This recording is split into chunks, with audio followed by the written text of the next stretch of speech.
you get nervous about observations in teaching? Whether you're a trainee teacher, an early careers teacher, or generally just a teacher who gets observed on a regular basis, because we do have to be quality assured like twice a year, maybe more, you are going to experience observations within your teaching career. And I personally don't think they're anything to be worried about, especially if you are already doing a good job. But I do understand they are things that can fill you with anxiety. They are things that can make you think that you're being watched, because you are, that you're being judged, because you are, but they generally aren't things to be worried about. So why are we observed in teaching? We're observed to make sure that we are following school policies. We're observed to make sure that we're teaching the curriculum correctly.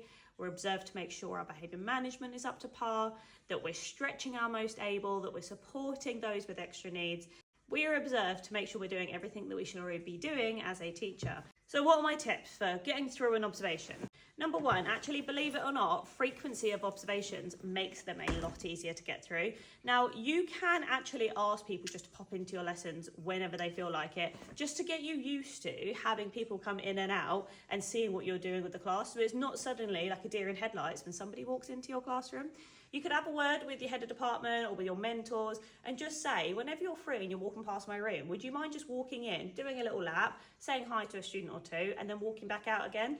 Doesn't have to mean anything, but it's going to get me used to that feeling of somebody coming into my room and potentially watching me. Another thing that you can do if you know an observation is going to happen is just to prepare yourself, okay? I'm not saying plan a completely different lesson. You should not be planning up for an observation. But what you should do is maybe know what your targets are, or if they're coming to observe a particular part of teaching and learning, know what that is and make sure that is embedded into your lesson. Make sure that you know where it is as well. If they ask you afterwards, where's the evidence of this? You've got the evidence. Something that my old school used to do as well, which I did quite like, is if they were looking for a particular thing and they didn't see it in the 15 minutes that they were there, after the lesson they would always ask, did this happen later on? Tell me what else happened in the lesson that I missed. And you would have to sit there and explain to them what else happened. Yes, I demonstrated this part of teaching and learning that the school was interested in at the moment. You just weren't in for that moment.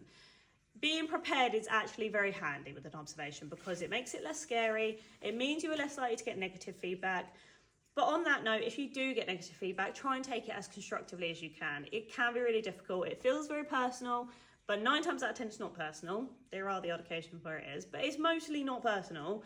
Try and take it on constructively and just think, actually, what can I do to grow and learn from this? Ultimately, we all want to be the best teachers we can be. So try not to think constantly that it's a dig at you. It's not. It's trying to make sure that you are teaching to your absolute best ability.